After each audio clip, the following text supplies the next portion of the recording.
नमस्कार साथियों, मैं सीमा गुप्ता आज आप सभी के बीच एसी राइटिंग के संबंध में अत्यंत ही महत्वपूर्ण आर्टिकल के संबंध में चर्चा करने वाली हूं और यह बताने वाली हूं कि किस प्रकार से आप निबंध में इस आर्टिकल के विभिन्न जो तथ्य हैं, विश्लेषण हैं, उसका प्रयोग आप अपने आर्थिक परिक्षेत्र से संबंधित ऐसे में प्रयोग कर सकते हैं। साथ में ये भी बताऊंगी कि कैसे एक पैराग्राफ को दूसरे पैराग्राफ में क्रमबद्धता के साथ सुनियोजित किया गया है, जिससे आप सभी बेहतर अंक निबंध में प्राप्त करते हैं। तो साथियों, आज आप सभी के लिए जो क्लास है बेहद ही महत्वपूर्ण है आप सभी को निबंध में सशक्त करने के लिए। तो आइए जानते हैं भारत के आर्थिक सुधार के 30 साल। जी हाँ, आज का विषय है भारत के आर्थिक सुधार के 30 साल। और आज का ये जो आर्टिकल है वो बिजनेस स्टैंडर्ड से लिया गया है, जो 1 जुलाई 2021 को प्रकाशित हुआ है। तो आइए जानते हैं आज के इस आर्टिकल के माध्यम से किस प्रकार से आप अपने ऐसे राइटिंग स्किल को डेवलप कर सकते हैं। तो सबसे पहले साथियों, आप यहाँ देख रहे हैं निबंध की शुरुआत की गई है, अर्थात आर्टिकल की ये शुरुआत की गई है कि 30 वर्ष पहले एक वित्त मंत्री शासी सुधारों की एक ऐसी श्रृंखला शुरू की जिसने देश के आर्थिक नीति निर्माण की प्रक्रिया को नाटकीय रूप से बदल दिया। ठीक है, और मान लीजिए निबंध में आप सभी का आर्थिक सुधार से संबंधित कोई टॉपिक आता है जो कि काफ़ी इम्पॉर्टेंट है, तो उसको आप कैसे सुधार, इस पैराग्राफ से क्या क्या ले सकते हैं। आप ये ले सकते हैं, आर्थिक सुधार के क्रम में आज भारत नई दिशा की ओर अग्रसर है। और बहुत ही हर्ष की बात है कि 30 वर्ष पहले जो सुधार की श्रृंखला आरंभ की गई थी, आज देश में उसकी एक नई रूपरेखा का मार्ग प्रशस्त हुआ है और आर्थिक निर्माण की प्रक्रिया को नाटकीय रूप से आज हम भारत को एक नए शिखर पर देख रहे हैं। तो इस प्रकार से आप अपने निबंध की शुरुआत कर सकते हैं। ठीक है, यहाँ देखिए कैसे लिखा गया है, प्रक्रिया को नाटकीय रूप से बदल दिया गया। उस वक्त भारतीय अर्थव्यवस्था असाधारण राजकोषीय संकट तथा भुगतान संतुलन का संकट से जूझ रही थी। उसे उबारने के लिए तत्कालीन सरकार के शुरुआती 100 दिनों में इनमें से अधिकांश सुधारों को जिस तरह शुरू किया गया वह भी कम नाटकीय नहीं था। तो आप लिखेंगे कि किस प्रकार से राजकोषीय और मौद्रिक नीति में सुधार के लिए विभिन्न प्रयास किए गए और आज भी किए जा रहे हैं। ठीक है, जिस समय इन बड़े सुधारों को अंजाम दिया गया उस समय सरकार को लोकसभा में बहुमत हासिल नहीं था और वित्त मंत्री की तरह तत्कालीन प्रधानमंत्री भी संसद के सदस्य नहीं थे।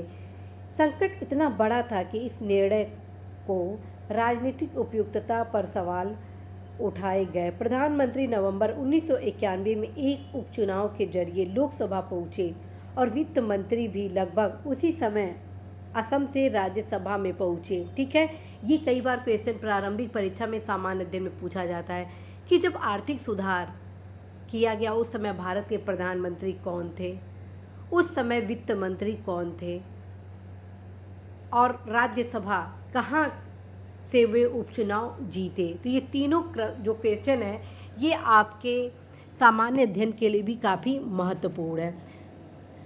जी हाँ, हम सन 1991 से 1996 तक कांग्रेस सरकार का नेतृत्व करने वाले पीवी नरसिम्हा राव और उनके वित्त मंत्री मनमोहन सिंह की बात कर रहे हैं। अर्थात 2 प्रश्न आपका सामान्य अध्ययन का यहाँ पर हल हो गया और दूसरी तरफ जब आप आर्थिक सुधारों से संबंधित निबंध लिखेंगे तो वहाँ पर दोनों लोगों का नाम लिखना जरूरी है, क्योंकि भारत में पहली बार आर्थिक व्यापकताकरण की नीति को अपनाया गया था। विदेश नीति में भी व्यापकताकरण किया गया, जिसके क्रम में भारत की विदेश नीति में आर्थिक सुधारों और तदक्रम में भू आर्थिक नीतियों पर प्रबल जोर दिया गया। ठीक है, तो आइए नेक्स्ट पैराग्राफ देखते हैं। इस अल्पमत सरकार के कार्यकाल के शुरुआती 100 दिनों में सुधारों की बात करें तो इस सरकार ने बेहद तेज़ी से काम किया। सरकार गठन के एक पखवाड़े से भी कम समय के भीतर 2 जुलाई को सिंह ने डॉलर के मुकाबले भारतीय रुपये का 9.5% अवमूल्यन किया और एक दिन बाद 12% अवमूल्यन और कर दिया गया। जब साथियों आप आर्थिक सुधार से संबंधित निबंध लिखेंगे तो भारत के क्या क्या प्रयास थे, तो यहाँ आप देखिए, यहाँ लिखा गया है कि उल्लेखनीय कि आर्थिक, आप कैसे इसको लिखेंगे, आप लिखेंगे उल्लेखनीय है कि भारत ने प्रथम आर्थिक सुधार के क्रम में, भारत ने, न कि किसी का नाम लिखेंगे यहाँ पर, ठीक है, क्योंकि भारत देश कर रहा था ये सुधार, ठीक है। तो आप लिखेंगे भारत के आर्थिक सुधार के कार्यक्रम में, भारत को आर्थिक सशक्तिकरण के क्रम में भारत सरकार द्वारा डॉलर के मुकाबले भारतीय रुपये का 9.5% अवमूल्यन किया गया और एक दिन बाद 12% अवमूल्यन और कर और भी कर दिया गया। रुपये के मूल्य में 2 चरणों में की गई यह कमी कोई इकलौता कदम नहीं था, नहीं यह केवल सिंह और राव के सुधार थे। तत्कालीन वाणिज्य मंत्री पी चिदम्बरम ने भी साहसी वाणिज्य नीति सुधारों को पैकेज पेश किया। तो आप निबंध में बस इस फैक्ट को प्रयोग में लाएंगे, ठीक है। नेक्स्ट देखिए, कहाँ कैसे आप अपने आर्टिकल के माध्यम से निबंध में कैसे उसको समायोजित करेंगे, ये आपका दृष्टिकोण होना चाहिए। जिस दिन दूसरी बार रुपये का अवमूल्यन किया गया उसी शाम चिदम्बरम ने सब्सिडी मसलन निर्यातकों के नगद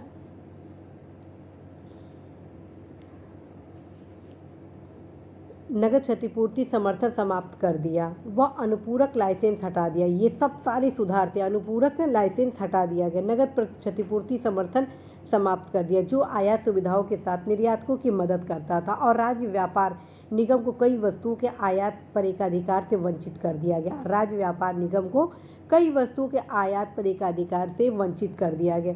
इसके अतिरिक्त उन्होंने निर्यातकों को जारी किए जाने वाला वह पुनः पूर्ति लाइसेंस समाप्त कर दिया गया। ये जो लाइसेंस समाप्ति का था ये सबसे महत्वपूर्ण था, ठीक है। प्रारंभिक परीक्षा में इस क्वेश्चन को कई बार पूछा जाता है, जिसकी मदद से शुल्क व मुक्त आयात कर सकते थे। इसके बजाय एग्जिम प्रतिभूति पत्र की शुरुआत की गई जो निर्यातकों को जारी किए जाते थे। क्वेश्चन आया, एग्जिम प्रतिभूति किसके लिए जारी की जाती थी, तो निर्यातकों के लिए जारी किए जाते थे और जिन्हें बाजार में भुनाया जा सकता था। ये सारे पीटी के क्वेश्चन और परीक्षा में पूछे भी जा चुके हैं। अगले 1 या 2 वर्ष में एग्जिम प्रतिभूति पत्र की जगह उदार विनिमय दर प्रबंधन प्रणाली लेने वाली थी। शुरुआत में इससे निर्यातकों को डॉलर से होने वाले आय का केवल 60% बाजार से जुड़ी विनिमय दर पर बदलने की इजाज़त थी और शेष राशि को आधिकारिक विनिमय दर पर बदलना होता, जो कि काफ़ी कम थी। मार्च 1993 तक सरकार ने एकीकृत विनिमय दर पेश कर दी जो बाजार से संबंध थी।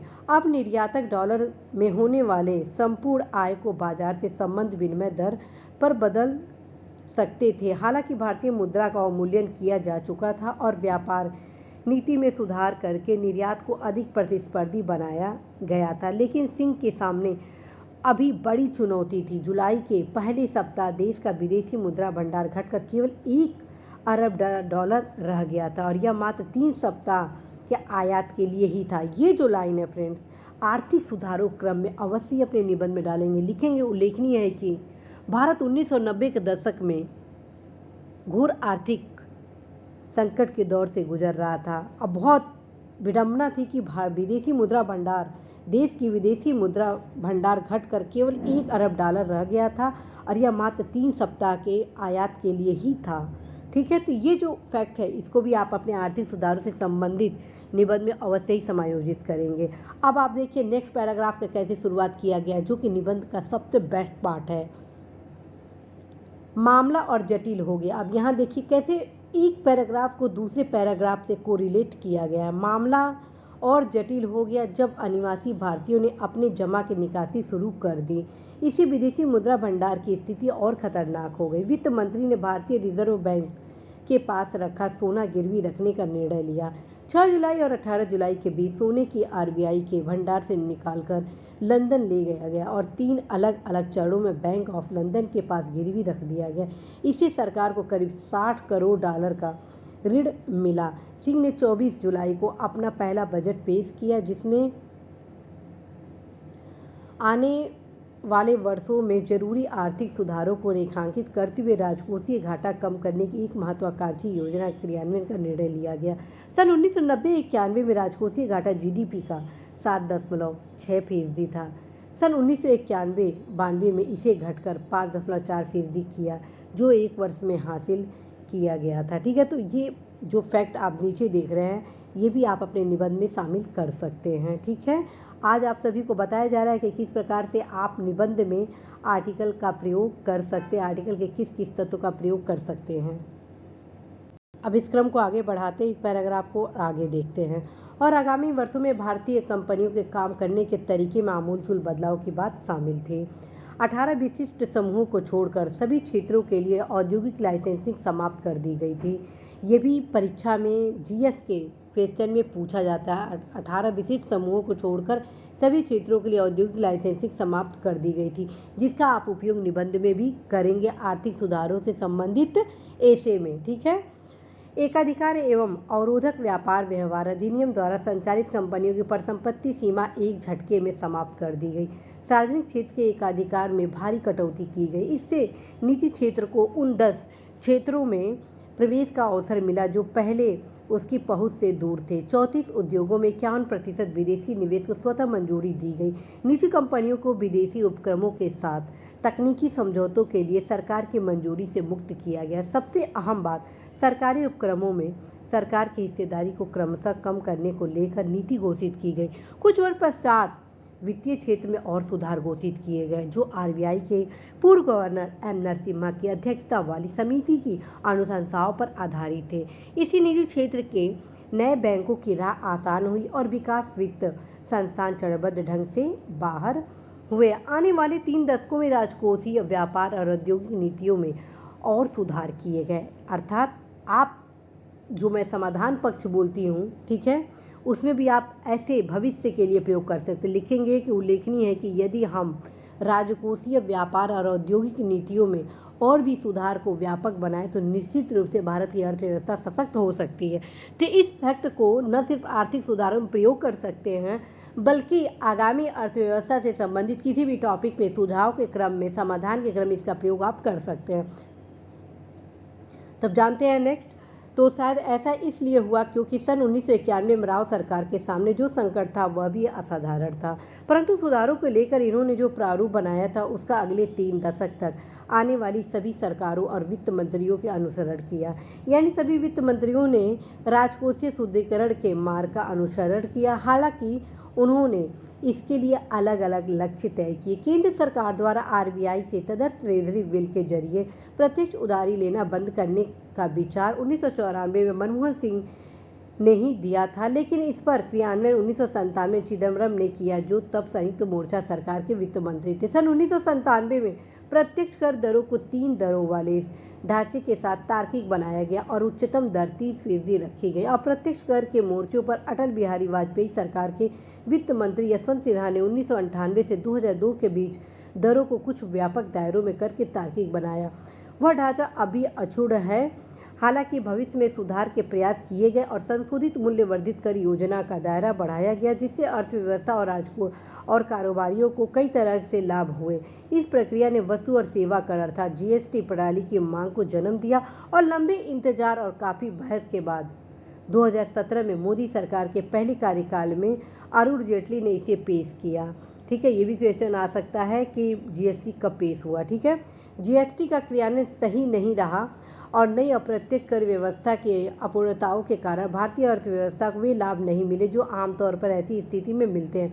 औद्योगिक नीति ने व्यापक तौर पर राव सरकार के 1991 में तय राह का अनुसरण किया है। लाइसेंसिंग में और कमी, विदेशी निवेश के मानक सहज बनाना, निजी क्षेत्र की भूमिका बढ़ाना आदि ऐसे ही कदम हैं।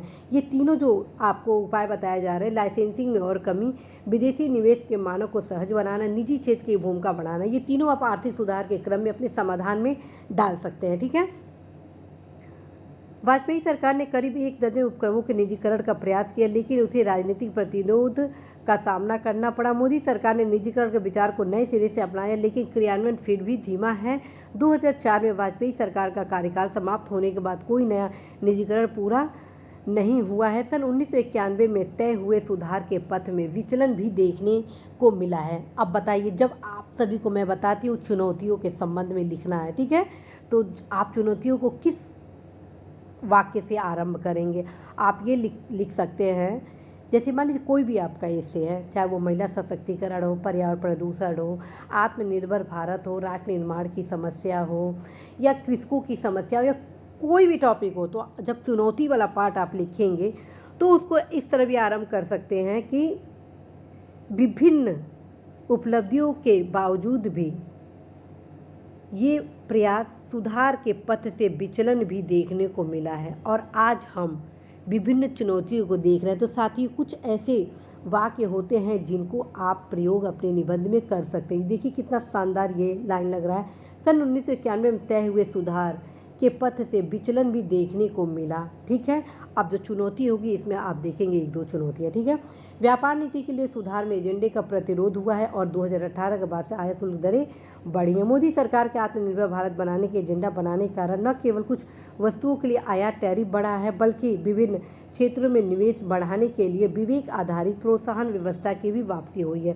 ई कॉमर्स की प्रस्तावित नीति में ऐसे प्रावधान हैं जो इंस्पेक्टर राज की वापसी का खतरा सामने लाते हैं, जो अधिकांश कारोबारियों से वर्षों पहले समाप्त हो चुका है। सन 1991 में आर्थिक नीति में जो सुधार हुए उनसे देश की आर्थिक नीति निर्माण की प्रक्रिया में तब्दीली आई, लेकिन व्यापक रूपरेखा लगभग वही रही, परंतु उनकी दिशा और दायरा काफ़ी हद तक इस बात पर निर्भर रहा कि राजनीति और राजनीतिक नेतृत्व अर्थव्यवस्था के प्रबंधन को लेकर क्या समझ रखता है। ठीक है, तो साथियों आज आप सभी को बताया गया कि आप सभी आर्टिकल वही पढ़ेंगे जो कि आप सभी के परीक्षा में पूछे जाने वाले निबंध से संबंधित महत्वपूर्ण टॉपिक के लिए बेहद महत्वपूर्ण हो। ठीक है, मैं आप सभी को बताती हूँ फ्रेंड्स कि आप सभी कदापि अपने टाइम को अन्य विषय सामग्री, तथ्य आदि के अध्ययन में न वेस्ट करिए, बल्कि टू द पॉइंट अपने सिलेबस के क्रम को ही अध्ययन में आगे बढ़ाएं। तत्क्रम में फ्रेंड्स किस आर्टिकल को आपको पढ़ना है और किस प्रकार से आर्टिकल के विषय सामग्री को आप अपने निबंध में प्रयोग करेंगे, सामान्य अध्ययन में प्रयोग करेंगे, आंसर राइटिंग में प्रयोग करेंगे, वो आज आप सभी को बताए जाने का प्रयास किया गया है। साथियों, इस सुधार से संबंधित आर्टिकल में आप देखें कि भारत के आर्थिक सुधार के जो 30 साल हुए, इस क्रम में फ्रेंड्स ये निबंध आप सभी के लिए बेहद खास है। उसका कारण है इस समय भारत सरकार द्वारा तमाम आर्थिक सुधार से संबंधित कार्य किए जा रहे हैं। खास तौर पर आज आप अपने सेंसेक्स निफ्टी को देख रहे होंगे कि भारत आज एक तरह से स्वतंत्र अर्थव्यवस्था की ओर अग्रसित हो रहा है। भारत की जो आत्मनिर्भर भारत की संकल्पना है, स्टार्टअप की जो संकल्पना है, मेक इन इंडिया की संकल्पना है और तमाम कल्याणकारी योजनाओं की संकल्पना है, वो कहीं ना कहीं भारत को 21वीं सदी में भारत की सदी बनाने की ओर महत्वपूर्ण कदम के रूप में है, जिसके क्रम में तमाम आर्थिक सुधार किए जा रहे हैं। लेकिन इस सुधार किए जा रहे हैं तो उसका पृष्ठभूमि भी ऑलरेडी बनाया गया है। तो पृष्ठभूमि के क्रम में यदि कोई निबंध आर्थिक सुधार से रिलेटेड पूछा जाता है तो आप ये पिछले 30 वर्ष के जो सुझाव हैं उसको निबंध के मुख्य पार्ट में एक पैराग्राफ में समायोजित करेंगे। साथ में आज के आर्टिकल में कुछ ऐसे फैक्ट हैं जिसका उपयोग आप निबंध में कर सकते हैं, जो अभी मैं आप सभी को बताने वाली हूँ।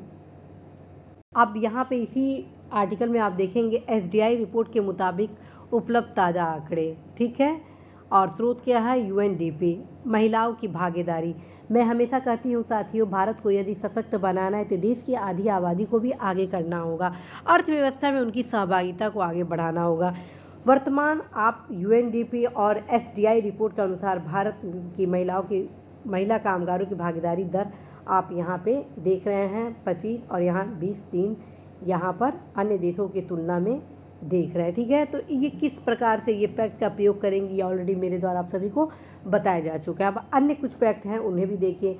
भारत का वित्तीय प्रदर्शन के क्रम को भी आप देखेंगे कि भारत का वित्तीय प्रदर्शन अन्य देशों की तुलना में क्या है, इसको भी आप अपने निबंध में प्रयोग कर सकते हैं। दूसरा फैक्ट देखिए, शिक्षा में अन्य देशों से पिछड़ा भारत, तो यहाँ पे भारत का स्तर देखिए। ठीक है, अन्य देशों की तुलना में। फ्रेंड्स हमेशा ध्यान रखें, आर्थिक विकास के क्रम में यदि आप कोई भी निबंध लिख रहे हैं, आत्मनिर्भर भारत के क्रम में कोई निबंध लिख रहे हैं, राष्ट्र निर्माण से संबंधित कोई भी निबंध लिख रहे हैं, 3 चुनौतियों के रूप में जरूर लिखिएगा। महिलाओं का से संबंधित मुद्दे को भी 2 लाइन में जरूर समायोजित करिएगा। ठीक है, क्योंकि वो देश की आधी आबादी है, उनको भी आगे बढ़ाना होगा ही होगा, तब कहीं देश हमारा चहुमुखी रूप से आगे बढ़ेगा। दूसरा जो मुद्दा है वो शिक्षा है। जब हम शिक्षित होंगे तभी हमारा देश का विकास का मार्ग प्रशस्त होगा। तीसरा जो होगा, आर्थिक रूप से भारत को सशक्त करना होगा, चाहे वो कोई भी टॉपिक हो। चुनौतियों के रूप में, समाधान के रूप में इन तीनों बिंदुओं को जरूर शामिल करेंगे। यहाँ पे आप देख रहे हैं अन्य कुछ फैक्ट हैं जिनका प्रयोग आप अपने निबंध में कर सकते हैं। तो साथियों, आज आप सभी के बीच मेरे द्वारा यह बताया गया कि किस प्रकार से आप आर्टिकल का प्रयोग अपने निबंध में कर सकते हैं। साथ में आर्थिक सुधार आप सभी के निबंध के लिए बेहद महत्वपूर्ण है, और यदि आप आर्थिक टॉपिक से रिलेटेड कोई भी निबंध लिख रहे हैं तो कम से कम आप एक पैराग्राफ आर्थिक सुधार से संबंधित जरूर पहलुओं को डालेंगे, क्योंकि आज हम जो सशक्त हैं अर्थव्यवस्था में वो कहीं ना कहीं आर्थिक सुधार का ही परिणाम है। तो आप अवश्य इस टॉपिक का प्रयोग करेंगे फ्रेंड्स। निश्चित रूप से आप सभी बेहतर ऐसे राइटिंग स्किल को डेवलप कर लेंगे और 100% आप मैक्सिमम अंक निबंध में जरूर पाएंगे। फ्रेंड्स, आप सभी को यह भी अवगत कराना है कि यदि आप निबंध में बेहतर अंक प्राप्त करते हैं तो न सिर्फ आप सभी सफल होते हैं, बल्कि आप सभी बेहतर रैंक की ओर भी उन्मुख होते हैं, और रैंक के माध्यम से आप अपने प्रेजेंट को भी ब्राइट करते हैं और फ्यूचर को लगातार सुशोभित करते हैं। उसका कारण है, रैंक डिसाइड करता है आपके भविष्य के पदोन्नति का। चाहे आपका सिलेक्शन आईएएस में हो, चाहे आपका सिलेक्शन आरओ में हो, चाहे आपका सिलेक्शन पीसीएस एग्ज़ाम में क्यों ना हो, सभी जगह रैंक डिसाइड करता है आप सभी के पदोन्नति के क्रम को। ठीक है, तो इस क्रम में फ्रेंड्स तैयारी करना है चौमुखी दिशा से, दुगनी तुगनी रफ्तार से, और 100% आप सभी सफल होंगे। ढेर सारी शुभकामनाएं। All the best.